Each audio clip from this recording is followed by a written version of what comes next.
सद्दपातक संहन्त्री सद्द दुःख विनाशिनी सुखदा मोक्षदा गंगा गंगैव परमा गतिः।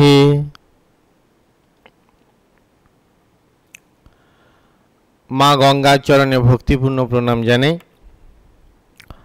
आज के दशहरा गंगा पूजा। माँ गंगा आमादेर दशविध जे पाप सेटी हरण करें, आमादेरके शुद्ध करें, आमादेरके पवित्र करें। भारतवर्षेर এই गंगा नदीटी शुधुमात्र दैर्घ्येर दिक थेके प्रधान नय बा तार तीनटी गति आछे बोले आदर्श नदी हिसेबे सेटी प्रधान नय, पवित्रतार दिक थेके, धर्मीय दिक थेके, आध्यात्मिकतार दिक थेके ओइटी एकटी प्रधान नदी। शुधु नदी नय, नदी देवी भीष्म जननी। तिनि स्वर्गे छिलेन एकदा, मर्ते एलेन मर्तबासीके उद्धार करते पापेर हाथ थेके। सेई घटना आमरा सकलेई जानी। सगर राजार जे तार 60,000 पुत्र, सेटी भगीरथ मुनि तार वंशधर परवर्तीकाले तपस्या करे गंगा देवीके स्वर्ग थेके मर्ते एने तादेरके मुक्त करलेन। शुधु जे तारा मुक्त हलो ताई नय, गंगा थेके गेलेन एई मर्ते जगतबासी आपामर जारा एई जगते आछे सकलेई तारा এই গঙ্গার সংস্পর্শে তার দর্শন, তার স্পর্শ, তার অবগাহন করে নিজেরা মুক্তি পর্যন্ত লাভ করতে পারে। শ্রী রামকৃষ্ণদেব যেমন বলেছেন, গঙ্গা বাড়ি ব্রহ্মবাড়ি, গঙ্গার জল পবিত্র। স্বামীজি ঠাকুর, মা, স্বামীজি, অন্যান্য পার্শ্বদ, ভারতবর্ষের আরও অনেক যোগী, মহা মুনি, ঋষি তারা সব গঙ্গার মহিমা বর্ণনা করে গেছেন। আজকে এই বিশেষ দিনটিতে আমরা যে বিষয়টির উপর আলোচনা করব সেটি হচ্ছে আচার্য শঙ্করকৃত গঙ্গা স্তোত্র। এই স্তোত্রটি শঙ্করাচার্য অদ্বৈতবাদ প্রতিষ্ঠা করেছিলেন। সকলে তাকে অদ্বৈতবাদের প্রতিষ্ঠাতা অর্থাৎ এক আছে দুই নেই, অনেকে ভক্তিহীন তাকে মনে করে, কিন্তু তার যে প্রবল ভক্তি আছে সেইটি তুলে ধরার জন্য উদাহরণ হিসেবে এই গঙ্গা স্তোত্রটির কথা বলা হয়ে থাকে। যে ব্যক্তি অদ্বৈতবাদ প্রচার করছেন তিনি কি করে এত সুন্দর স্তোত্র রচনা করতে পারেন ভক্তির উপরে। তো সেটি আশ্চর্য। তিনি তাতে কত বিনয়, কত দীনতা, মায়ের প্রতি তার কত শ্রদ্ধা ফুটে উঠেছে এই স্তোত্রটিতে, সেটি আমরা আজকে আলোচনা করব। স্তোত্রটির নাম গঙ্গা স্তোত্রম। এখানে 14টি শ্লোক আছে। পজ্ঝটি কাবি ছন্দে রচনা করেছেন আচার্য শঙ্কর এই শ্লোকটি গঙ্গার উপরে, যেটি তার ভক্তির একটি অন্যতম নিদর্শন। আমরা মা গঙ্গা সম্পর্কে, বিশেষ করে তিনি যে পবিত্রতা স্বরূপিনী, মোক্ষদায়িনী, এইটা সম্পর্কে সকলে এক বাক্যে বলে থাকি যে কোনো জায়গায় অশুদ্ধ হয়ে গেলে যেমন গঙ্গা জল ছিটিয়ে দিই, বা আগে গঙ্গা জলে পবিত্র হয়ে আমরা যেমন শুভ কাজ করি, তেমনি কোনো সন্দেহ নেই এই গঙ্গা, মা গঙ্গা তার যে নদী রূপে তিনি প্রবাহিতা হয়েছেন সেই জল পবিত্রতা আনয়নের জন্য। এক কথায় আমরা সকলে বলি, স্বীকারও করি, কিন্তু এক কথায় ছাড়াও আরও কিছু বিচার বিশ্লেষণ থেকে যায় যে কতটা মা পবিত্রতা স্বরূপিনী বা তার যে মহিমা, গঙ্গা জলের মহিমা, সেটি এক কথায় না আমরা বলে, একটি সেন্টেন্সে না বলে আচার্য শঙ্কর তিনি কি বলেছেন এই গঙ্গা স্তোত্রে, সেখানে 14টি শ্লোক, 28টি লাইন আছে সংস্কৃতে, আমরা সেখানে আজকে আলোচনা করব। দেবীর মহিমা, তার জলের মহিমা কত মহৎ, কত বড় সেইটি। তাতে আমরা একে একে আলোচনা করি আচার্য শঙ্করকৃত বা শঙ্করাচার্যকৃত গঙ্গা স্তোত্রম। ভক্তির একটি নিদর্শন আজকে গঙ্গা পূজা, মা গঙ্গার চরণে ইহাই আমাদের নিবেদিত অর্ঘ্য। প্রথম শ্লোক, সেখানে আচার্য শঙ্কর বলছেন, দেবী সুরেশ্বরী ভগবতী গঙ্গে, ত্রিভুবন তারিণী তরল তরঙ্গে, শঙ্কর মৌলি নিবাসিনী বিমলে, মমমতি রাস্তাং তব পদ কমলে। কি অর্থ অন্যটা আগে বলি। এখানে বলা হয়েছে দেবী সুরেশ্বরী ভগবতী গঙ্গে, হে দেবী দেবগণের ঈশ্বরী, সুরমণের দেবতা, তাদের যে ঈশ্বরী, দেবগণের ঈশ্বরী ভগবতী, ষড় ঐশ্বর্য যার মধ্যে থাকে ভগবান, স্ত্রীলিঙ্গে ভগবতী, সেই ষড় ঐশ্বর্যশালিনী মা গঙ্গা, দেবী সুরেশ্বরী ভগবতী গঙ্গে, ত্রিভুবন তারিণী তরল তরঙ্গে, তুমি স্বর্গ মর্ত্য পাতাল, এই যে ত্রিভুবন রয়েছে এই তিন লোকের পবিত্রকারিণী আর তরল তরঙ্গযুক্তা নদী রূপে তুমি প্রবাহিত হয়ে আছো এই পৃথিবীতে মর্তে।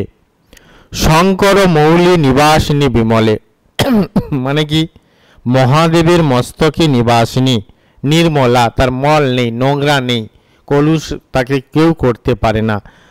শঙ্কর মানে মহাদেব, মৌলি মানে তার মাথায়, শিখরে শিরে, সে কি করেন নিবাসিনী অবস্থান করেন। যখন গঙ্গার প্রবল বেগ পৃথিবীতে আসবেন, কে পৃথিবী ধ্বংস হয়ে যাবে এত বেগ, কে ধারণ করবে? তখন ভগীরথ শিবের তপস্যা করে তাকে সন্তুষ্ট করে বুঝে, ঠিক আছে তুমি টেনশান করো না, আমি আমার জটার মধ্যে তাকে আটকে দিতে পারবো, সেই প্রবল বেগকে ধরে থাকতে পারবো। সেদিন থেকে মহাদেবের জটার মধ্যে তার নিবাস, তিনি অবস্থান করেন। আবার যেহেতু তার সেই পূর্ববর্তী বংশধরকে মুক্ত করতে হবে, আবার মহাদেবের তপস্যা করে তার জটা থেকে নির্গত হলেন দেবী গঙ্গা। এই জন্য বলছেন শঙ্কর শঙ্কর মৌলি নিবাসিনী বিমলে, তিনি শঙ্করের শিরে মস্তকে নিবাসিনী অবস্থান করেন।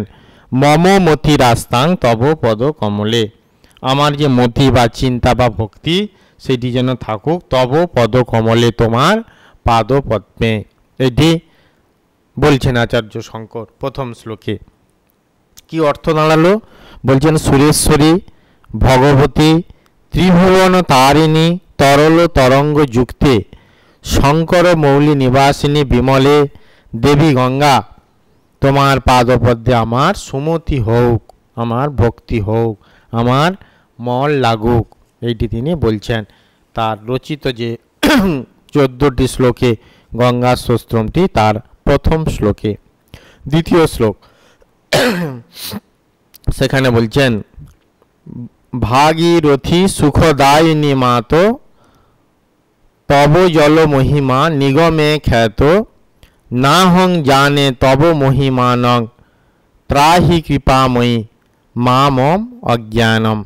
ভাগীরথী সুখদায়িনী মাত, মানে কি হে ভাগীরথী তুমি সুখদায়িনী মা। ভাগীরথী কেন নাম হয়েছে? মুনি ভগীরথ তাকে নিয়ে এসলেন বলে ভগীরথের নাম অনুযায়ী তার নাম হচ্ছে ভাগীরথী। বিশেষ করে মুর্শিদাবাদে যেমন হুগলির কাছে গঙ্গা নদী হুগলি নদী নামে পরিচিত, তেমনি মুর্শিদাবাদের কাছে সেটি ভাগীরথী নামে পরিচিত। তিনি আমাদের কি করে সুখদায়িনী, সুখ দান করেন।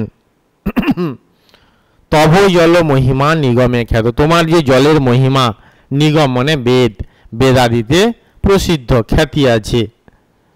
না হং জানে তব মহিমানং, ন অহম জানে তব মহিনাম। এটা ভাববাচ্য শঙ্কর বলছে যে আমি তোমার মহিমা জানি না, তব মহিমানং ন অহং, আমার জানা নেই তোমার কি মহিমা।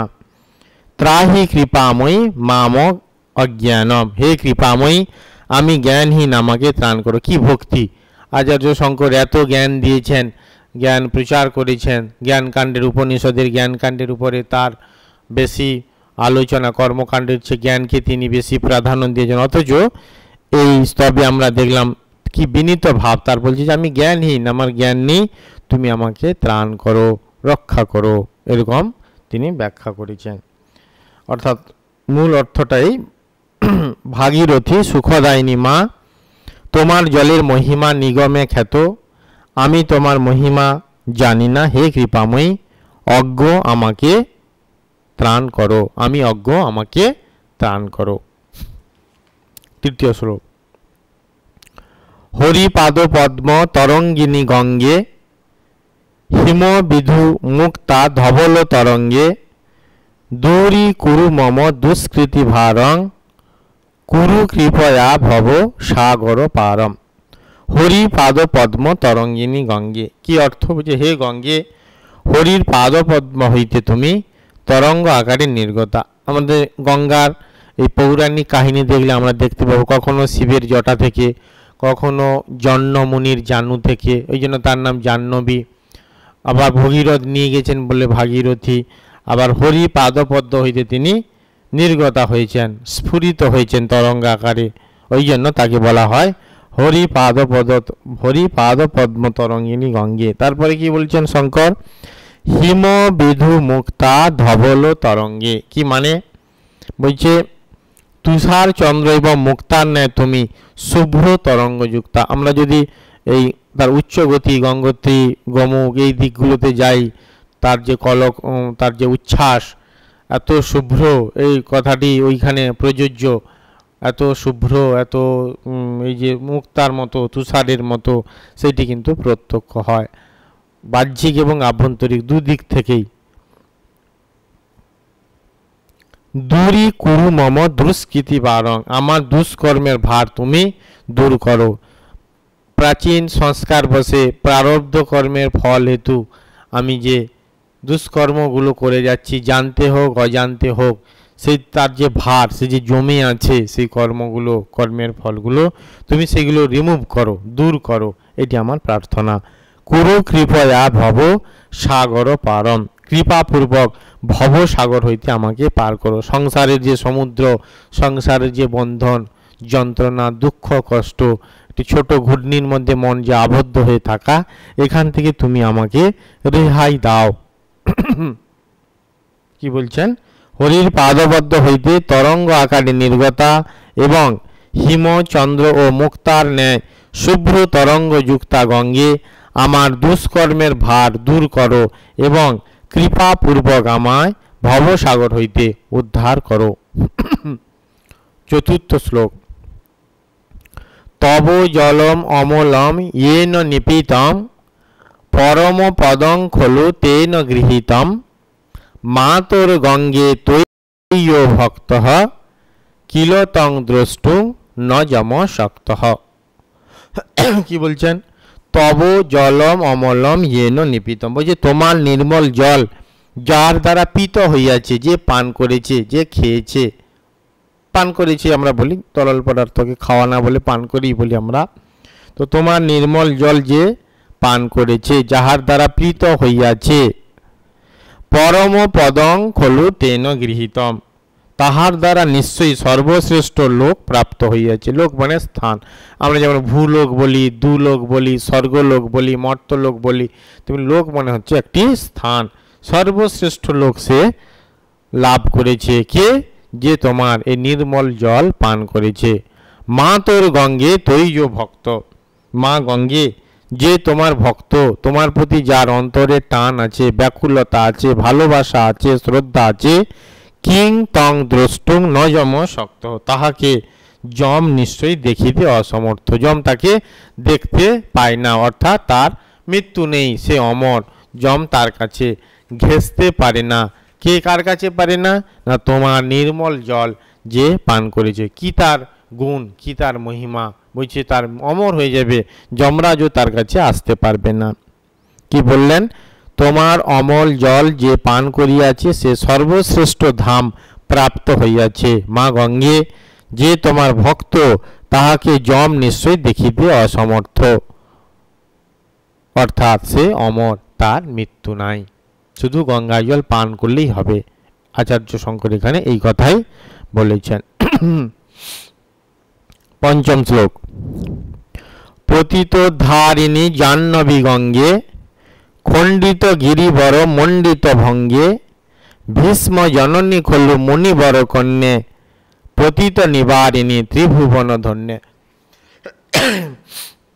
পতিত ধারিণী জাহ্নবী গঙ্গে, হে পতিত উদ্ধারিণী জাহ্নবী মা গঙ্গা। জাহ্নবী কেন? জন্য মুনির কন্যা, সেই মুনির জানু থেকে এই গঙ্গার উৎপত্তি বলে গঙ্গার আরেক নাম জাহ্নবী। খণ্ডিত গিরিবর মণ্ডিত ভঙ্গে, বলছে ভঙ্গ প্রস্তরখণ্ডের দ্বারা যাহার তরঙ্গ শোভিত। পাহাড়ের মধ্যে দিয়ে আসছে তো বিভিন্ন শিলা প্রস্তরখণ্ডের মধ্যে দিয়ে, সেখানে যখন ধাক্কা খাচ্ছে সেখানে তরঙ্গ উচ্ছ্বসিত হচ্ছে, তখন শোভিত সুন্দর লাগছে দেখতে তখন তাকে। ভীষ্ম জননী খলু মুনি বর কন্যে, তুমি ভীষ্মদেবের মাতা, জন্মমুনির কন্যা। মাতা ভীষ্ম, তিনি জননী, ভীষ্মের জননী মা গঙ্গা। আর কি পতিত নিবারিণী ত্রিভুবন ধন্যে, তুমি পতিত নিবারিণী, পতিত মানে পাপী লোককে তুমি নিবারণ করো, অর্থাৎ তাকে ত্রাণ করো, মুক্ত করো, তাকে তার থেকে সরিয়ে আনো। ত্রিভুবনে ধন্যা, এই স্বর্গমর্ত পাতাল যে তিনটি ভুবন আছে সেখানে তুমি ধন্যা হয়ে আছো, শ্রদ্ধার সহিত আছো। কি বলা হয়েছে এখানে? হে পতিত উদ্ধারিণী জাহ্নবী, খণ্ডিত গিরিবরের দ্বারা মণ্ডিত তরঙ্গশালিনী ভীষ্ম জলনী জন্নু কন্যা পতিত নিবারিণী গঙ্গা, তুমি ত্রিভুবনে ধন্যা। তাহলে একে একে তিনি গঙ্গার মহিমা কীর্তন করছেন, বর্ণনা করছেন আচার্য শঙ্কর তার ভক্তি দিয়ে, শ্রদ্ধা দিয়ে, এই শ্লোকটির মধ্য দিয়ে। ষষ্ঠ শ্লোক। কল্পলতামিব ফলদাং লোকে প্রণমতি যস্তাং ন পততি লোকে পারাবার বিহারিণী গঙ্গে বিভূত বধূকৃত তরলা পাঙ্গে। কল্পলতামিব ফলদাং লোকে মানে কি? কল্পলতার ন্যায় এই পৃথিবীতে ফলদায়নি। কল্পলতা কি? একটি কাল্পনিক একটি লতা, তার কাছে যা চাইবে কল্পতরুর মতোই কল্পলতা সেই পাওয়া যায়। তো তেমনি এই পৃথিবীতে তোমার কাছে যে যা চাইবে, মোক্ষ, জ্ঞান, ভক্তি, ধর্ম, অর্থ সবই কিছু যেন সে পাবে, লাভ করবে। প্রণমতি যস্তাং ন পততি লোকে, তোমাকে যে প্রণাম করে ইহলোকে সে পতিত হয় না। যে তোমাকে প্রণাম, প্রকর্ষেণ নয়তি ইতি প্রণাম, প্রকৃষ্ট রূপে নুয়ে যাচ্ছে, তোমার প্রতি যে ভক্তি শ্রদ্ধা মন দিচ্ছে, নিবেদন করছে, তার ইহলোকে, এই লোকে, ইন দিস আর্থ, এই পৃথিবীতে সে কি হয়? পতিত হয় না, তার পতন হয় না। কার? যে তোমাকে প্রণাম করছে, প্রণাম করে, যার শ্রদ্ধা ভক্তি তোমার প্রতি আছে। পারাবার বিহারিণী গঙ্গে, তুমি সমুদ্র বাহিনী এই গঙ্গে, পারাবার মানে সমুদ্র, সমুদ্রের দিকে সে যাচ্ছে। মোহনা তার বঙ্গোপসাগর, গঙ্গোত্রী হিমবাহের গোমুখ গুহা থেকে উৎপত্তি হয়ে সে আস্তে আস্তে বঙ্গোপসাগর সমুদ্রের দিকে, সাগরের দিকে যাচ্ছে। ওই জন্য তিনি পারাবার বিহারিণী, সমুদ্রের দিকে তিনি বিহার করছেন। গঙ্গে, হে গঙ্গা, বিভূত বধূকৃত তরলা পাঙ্গে, দেববধূগণ কর্তৃক যাহার প্রতি চঞ্চল কটাক্ষ করা হয় সেই গঙ্গা। দেববধূগণ কি করছেন? যাহার প্রতি চঞ্চল কটাক্ষ করছেন সেই গঙ্গা, যেটি সমুদ্রের দিকে যাচ্ছে, সেই গঙ্গার প্রতি যার প্রণাম বা ভক্তি আছে, তিনি যেমন এই লোকে পতিত হয় না, আর কি হয়? কল্পলতানে তিনি পৃথিবীতে ফল দান করেন। এখানে বলা হয়েছে পারাবার বিহারিণী, দেববধূগণ কর্তৃক চঞ্চল কটাক্ষে অবলোকিতা গঙ্গা, পৃথিবীতে কল্পলতার ন্যায় ফলদা, তোমাকে যে প্রণাম করে ইহলোকে সে পতিত হয় না। সপ্তম শ্লোক। তব কৃপয়া চেত স্রোত স্নাতঃ পুনরপি জঠরে সোপি ন জাতঃ নরক নিবারিণী জাহ্নবী গঙ্গে কলুষ বিনাশিনী মহিমোত্তঙ্গে। কি বলা হয়েছে? তব কৃপয়া চেত স্রোত স্নাত, বলছে তোমার কৃপাবশত কেহ যদি তোমার স্রোতে স্নান করে, পুনরপি জঠরে সোপি ন জাত, সে পুনরায় মাতৃগর্ভে প্রবেশ করে না, পুনরায় তার জন্মগ্রহণ করতে হয় না। জন্ম মৃত্যুর যে চক্র, সংসার চক্র, এই যে বন্ধন, এই যে মর্ত, এতে তার আবদ্ধ হতে হয় না, মাতৃজঠরে তাকে আর আসতে হয় না, সে মুক্ত হয়ে যায়, বন্ধন থেকে মুক্ত হয়ে যায়। নরক নিবারিণী জাহ্নবী গঙ্গে, তুমি নরক বিনাশকারিণী জাহ্নবী গঙ্গা। নরক বিনাশকারী মানে তার নরকে স্থান হবে না, সে স্বর্গে চলে যাবে, পবিত্রতা লাভ করবে। কলুষ বিনাশিনী মহিমোত্তুঙ্গে, তুমি পাপ বিনাশিনী মহিমা প্রভাবে অতি শ্রেষ্ঠা। কি বলা হয়েছে? নরক নিবারিণী কলুষ বিনাশিনী স্বমহিমায় অতি যশস্বিনী জাহ্নবী গঙ্গা, তোমার কৃপাবশত কেহ যদি তোমার স্রোতে স্নান করে তবে সে পুনর্বার মাতৃগর্ভে প্রবেশ করে না, তাকে আর এই সংসার চক্রের মধ্যে, জন্ম মৃত্যু চক্রের মধ্যে আসতে হয় না, সে মুক্ত হয়ে যায়। অষ্টম শ্লোক। পরিলসদঙ্গে পুণ্য তরঙ্গে জয় জয় জাহ্নবী করুণা পাঙ্গে, ইন্দ্র মুকুটমণি রাজিত চরণে সুখদে শুভদে সেবক শরণে। কি বলা হয়েছে? পরিলস দঙ্গে পুণ্য তরঙ্গে, বলছে উজ্জ্বল অঙ্গ বিশিষ্টা পবিত্র তরঙ্গ শালিনী, জয় জয় জাহ্নবী করুণা পাঙ্গে, কৃপা কটাক্ষময়ী জাহ্নবী তুমি জয়যুক্ত হও, নরক নিবারিণী জাহ্নবী গঙ্গে। না, এটা কি আছে? ইন্দ্র মুকুটমণি রাজিত চরণে, মানে যাহার চরণ ইন্দ্রের মুকুটে স্থিত, মণির দ্বারা উদ্ভাসিত, অর্থাৎ ইন্দ্র যাহার চরণে প্রণত, দেবরাজ ইন্দ্র যাকে প্রণাম করে, সেই মা গঙ্গা সুখদে শুভদে সেবক শরণে, তিনি সুখপ্রদায়িনী, তিনি মঙ্গল প্রদায়িনী, সেবকের আশ্রয় স্বরূপিনী। অর্থাৎ শঙ্করাচার্য তার নিজের কথা বলছেন। কি দাঁড়ালো এই শ্লোকটির মধ্যে? উজ্জ্বল অঙ্গ বিশিষ্টা পবিত্র তরঙ্গা কৃপা কটাক্ষময়ী ইন্দ্রের মুকুটমণি দ্বারা রাজিত চরণা সুখদা শুভদা সেবকের আশ্রয় স্বরূপা জাহ্নবী তুমি জয়যুক্ত হও, জয়যুক্তা হও। নবম শ্লোক। রোগং শোকং পাপং তাপং হরমে ভগবতী কুমতি কলাপং, ত্রিভুবন সারে বসুধাহারে তমসে গতির মম খলু সংসারে। কি বলা হয়েছে? রোগং শোকং পাপং তাপং, রোগ শোক পাপ তাপ, হরমে ভগবতী কুমতি কলাপং, হে ভগবতী তুমি আমার কুমতি বা কলাপ অর্থাৎ দুর্মতি সম দূর করো, খারাপ চিন্তা খারাপ মানসিকতা এগুলো তুমি দূর করো আমার মন থেকে। ত্রিভুবন সারে বসুধা হারে, তুমি ত্রিভুবন শ্রেষ্ঠা পৃথিবীর কণ্ঠমালা স্বরূপিনী। এই যখন উঁচু থেকে দেখা যায় এরিয়াল ভিউতে গঙ্গা নদী যেমন বয়ে চলেছে পৃথিবীতে, আরও উঁচু থেকে স্বর্গ থেকে এরকম বলা হয়েছে যে তুমি যেন পৃথিবীর কণ্ঠমালা স্বরূপিনী। পৃথিবী যেমন গলায় হার পরেছে, তাকে হার পরলে যেমন লাগে তুমি তারই গলার হার। এই জন্য বলছে বসুধা হারে, বসুধা মানে পৃথিবী, পৃথিবীর হার স্বরূপ।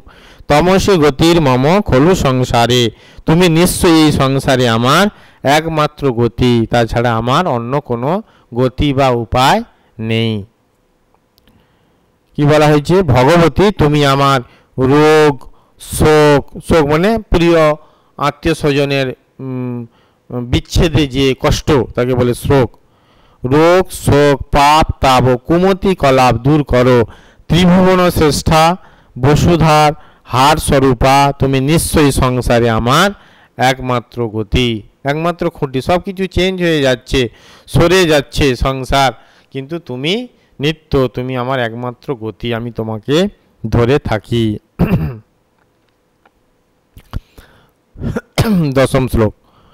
অলকানন্দে পরমানন্দে কুরুময়ী করুণাং কাতর বন্দে, তব তট নিকটে যস্য হিবাস খলু বৈকুণ্ঠে তস্য নিবাস। অলকানন্দে পরমানন্দে, স্বর্গপুরীর তুমি আনন্দ বিধায়িনী, পরম আনন্দরূপিণী। কুরুময়ী করুণাং কাতর বন্দে, কাতর জনে তুমি বন্দিতা, তুমি আমার প্রতি করুণা করো। তব তট নিকটে যস্য হিবাস, তোমার তট সমীকে তোমার পাড়ে যে বাস করে, যাহার বাস, খলু বৈকুণ্ঠে তস্য নিবাস, তাহার নিশ্চয়ই বৈকুণ্ঠে নিবাস বলিতে হইবে। তোমার তটে তোমার নিকটে তরি পাড়ে তীরে যার বাস সে স্বর্গেই বাস করে, বৈকুণ্ঠে বাস করে। বৈকুণ্ঠ মানে কি? যেখানে কুণ্ঠা নেই, সমগ্র বিগত হয়ে গেছে যে কুণ্ঠা, শুধুমাত্র কোনো হেজিটেশন নেই, আনন্দ আর আনন্দ, স্বস্তি আর শান্তি। সেই যেমন স্বর্গে পাওয়া যায়, একই ফল পাওয়া যায় যদি তোমার তীরে বা পাড়ে কেউ বসবাস করে। স্বর্গের আনন্দ বিদায়িনী, পরমানন্দ রূপিণী, কাতর জনে বন্দিতা তুমি আমার প্রতি করুণা করো। তোমার তট সমীপে যার বাস, তার বৈকুণ্ঠেই নিবাস বলিতে হইবে, অর্থাৎ সে যেন স্বর্গেতেই বাস করছে। একাদশ শ্লোক। বরমিহ নীরে কমঠ মি নহ, কিংবা তীরে সরট স্খীনঃ, অথ গব্যুত সপচ দীন, ন পুনর্দূরে নৃপতি কুলীন। বরমিহ নীরে কমঠ মিন মানে কি বলছে, এই জলে বরং কচ্ছপ কিংবা মৎস্য, কিংবা তীরে সরট স্খীন, কিংবা এই তীরে ক্ষুদ্র টিকটিকি, সরট মানে টিকটিকি, ক্ষুদ্র টিকটিকি, অথবা গভ্যুত সপচ দীন, অথবা দুই ক্রোশ মধ্যে দিন কুকুর ভোজি হইয়াও থাকা ভালো, তথাপি ন পুনর দূরে নৃপতি কুলীন, তথাপি তোমা হইতে দূরে নৃপতি শ্রেষ্ঠ হওয়াও ভালো নয়। কি বলছেন, যে যদি আমি তোমার কাছাকাছি থাকি, তোমার জলে মাছ হয়ে বা কচ্ছপ হয়ে বা কাছাকাছি টিকটিকি হয়ে বা কি যেন বলছে, দুই ক্রোশ মধ্যে দিন কুকুরভোজি হয়ে তোমার কাছে থাকা ভালো, অতি শ্রেষ্ঠ। কার চেয়ে বলছে, তোমার চেয়ে যে দূরে নৃপতি শ্রেষ্ঠ, অনেক রাজাদের মধ্যে যে প্রধান মহারাজা, সেটাও ভালো নয়, যেহেতু তোমার চেয়ে সে দূরে চলে গেছে। তো সুতরাং হচ্ছে তোমার কাছে থেকে যতই ক্ষুদ্র কীট ক্ষুদ্র জীব হয়ে হোক না কেন, তার বাসস্থান মঙ্গলকর। যদি তোমার থেকে দূরে চলে যায়, সে যদি মহান রাজাও হয়, সেটি কিন্তু ভালো নহে বা মঙ্গলকর নয়। মানে কতটা মায়ের মহিমা তিনি ব্যক্ত করেছেন। এই জলে বরং কচ্ছপ বা মৎস্য, কিংবা এই তীরে ক্ষুদ্র টিকটিকি, অথবা দুই ক্রোশ মধ্যে দিন কুকুরভোজি হইয়াও থাকা ভালো, তথাপি তোমা হইতে দূরে নৃপতি শ্রেষ্ঠ হওয়া ভালো নয়। দ্বাদশ শ্লোক। ভো ভুবনেশ্বরী পুণ্যে ধন্যে, দেবী দ্রবময়ী মুনিবর কন্যে, গঙ্গা স্তবম ইমম অমলম নিত্যম, পঠতি নরজ সজয়তি সত্যম। ভো ভুবনেশ্বরী পুণ্যে ধন্যে, বলছে হে ভুবনেশ্বরী, হে পুণ্যময়ী, তুমি ধন্য। দেবী দ্রবময়ী মুনিবর কন্যে, দেবী, হে দেবী তুমি দ্রবময়ী অর্থাৎ জলময়ী, তুমি মুনিবর কন্যা। গঙ্গা স্তবম ইমম অবলম নিত্যং, বলছে যে ব্যক্তি বা যে মানুষ এই অমল গঙ্গা স্তব নিত্য পাঠ করে, নিত্যং পঠতি নর স জয়তি সত্যম, সে কি করে অবশ্যই জয় লাভ করে। এই যে গঙ্গা স্তোত্রম নিত্য যে পাঠ করে, আচার্য শঙ্কর বলছেন সে সবসময় সত্য লাভ করে, সে সবসময় জয় লাভ করে। এইটা কিন্তু সত্য। বলা হয়েছে এখানে, হে ভুবনেশ্বরী পুণ্যময়ী ধন্যে দ্রবময়ী মুনিবর কন্যা দেবী, যে মনুষ্য এই অমল গঙ্গা স্তব নিত্য পাঠ করে, সে অবশ্যই জয়যুক্ত হয়। ত্রয়োদশ শ্লোক, আর দুটো আছে, ত্রয়োদশ এবং চতুর্দশ দিলে শেষ। যেষাং হৃদয়ে গঙ্গা ভক্তি, তেষাং ভবতি সদা সুখ মুক্তি, মধুর মনোহর পজ্জটিকাভি, পরমানন্দ কলিত ললিতাভিহি। বলছে যেষাং হৃদয়ে গঙ্গা ভক্তি, যাহাদের হৃদয়ে গঙ্গা ভক্তি আছে, তেষাং ভবতি সদা সুখ মুক্তি, তাহাদের সর্বদা অনায়াসে মুক্তি হয়, তারা মুক্তি লাভ করে। মধুর মনোহর পজ্জটি কাবি, বলছে শ্রুতি মধুর ও মনোমুগ্ধকর পজ্জটি কাবি ছন্দ, এটি একটি ছন্দের নাম। যেমন গীতা রচনা হয়েছে অনুষ্টুপ ছন্দে, আচার্য শঙ্কর তার অনেক প্রতিভা কিনা, তিনি বিভিন্ন ছন্দে কাব্য রচনা করতে পারতেন, করেওছেন। তো এইখানে যেটি তিনি রচনা করেছেন এই গঙ্গা স্তোত্রমটি, এইটি হচ্ছে সংস্কৃত পর্যটিকা ছন্দ। সেই ছন্দর কেমন মধুর মনোহর, যেমন শুনতে মনোমুগ্ধকর, শ্রুতিমধুর এবং মনোমুগ্ধকর, খুব সুন্দর। পরমানন্দ কলিত ললিতাভিহি, বলছে পরমানন্দে নিবদ্ধ সুন্দর। শেষে কি বলেছেন, দুটো শ্লোকের মানে একসাথে বলা হবে। গঙ্গা স্রোস্ত্রম ইদং ভবসারং বাঞ্ছিত ফলদং বিদিতমুদারং শঙ্কর সেবক শঙ্কর রচিতং পঠতু চ বিষয়দম ইতি সমাপ্তম। বলছে গঙ্গা স্রোস্ত্রম ইদং ভবসারং, বলছে গঙ্গা স্তোত্র এটি সংসারের সার স্বরূপ। বাঞ্ছিত ফলদং বিদিতমুদারং, বাঞ্ছিত ফলপ্রদ, আমি যেটা বাঞ্ছা করি, যেটা কামনা করি, যেটা চাইছি, প্রার্থনা করি, সেইটি যেন পাই। বাঞ্ছিত ফলপ্রদ, বাঞ্ছিত ফল প্রদান করেন যিনি, যে যে ফল চাইবে তাকে সেই ফল দেয়, ওই জন্য তিনি বাঞ্ছিত ফলপ্রদ। বিখ্যাত এবং উদার এই গঙ্গা স্তোত্রটি কি শঙ্কর সেবক শঙ্কর, প্রথমে শঙ্কর মানে হচ্ছে শিব মহাদেব, শঙ্করে যে শুভ করে, যে তিনি শঙ্কর, তার যে সেবক সে কে আচার্য শঙ্কর, আদি শঙ্কর, তিনি শঙ্কর সেবক শঙ্কর রচিত, মানে মহাদেবের যে সেবক, শিবের যে সেবক, তার যে ভক্ত, তিনি আচার্য শঙ্কর, তিনি রচনা করেছেন, তার দ্বারা যে রচিত হয়েছে স্তোত্রটি। পঠতু চ বিষয়দম ইতি সমাপ্তম, মানে কি বলছে যে ব্যক্তি বিষয় ভোগে নিমগ্ন ডুবে আছে সে ইহা পাঠ করুক। ইতি সমাপ্তম, এইভাবে শেষ হইল। কেন আচার্য শঙ্কর শেষ এই কথাটি কেন বললেন? সুন্দর তো ভক্তির কথা বলে যাচ্ছিলেন, মহিমা। বলছে যে বিষয়ে ডুবে আছে কখনো শান্তি আনন্দ মোক্ষ লাভ করতে পারবে না, তো তার জন্য এই উদার শ্লোকটি, এই মহাপুণ্যবান এই শ্লোকটি মানে স্তোত্রটি তার জন্য। তো মায়ের কাছে, মায়ের তিনি মহান ভক্ত, তার বিশ্বাস আছে যে যদি কেউ মায়ের এই রচিত এই শ্লোকটি যদি কেউ পাঠ করে, বিশেষ করে বিষয়ীরা যারা বিষয়ভোগে সংসারে আবদ্ধ হয়ে আছে, নিমজ্জিত হয়ে আছে, ডুবে আছে, তার পক্ষে এটা মহা কল্যাণকর, মহা ঔষধ।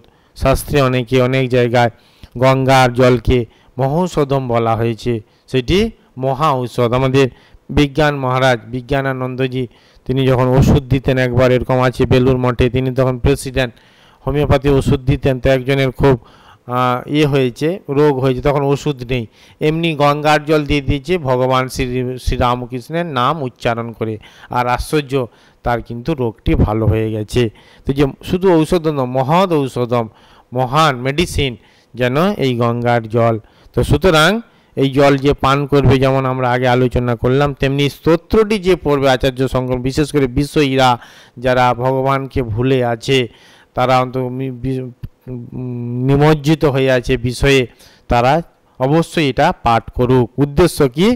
তারা মুক্ত হয়ে যাবে, চির প্রশান্তি লাভ করবে। তো আজকে গঙ্গার নানা রকম কাহিনী পৌরাণিক আছে, তা আমরা আজকে এটি আলোচনা করলাম।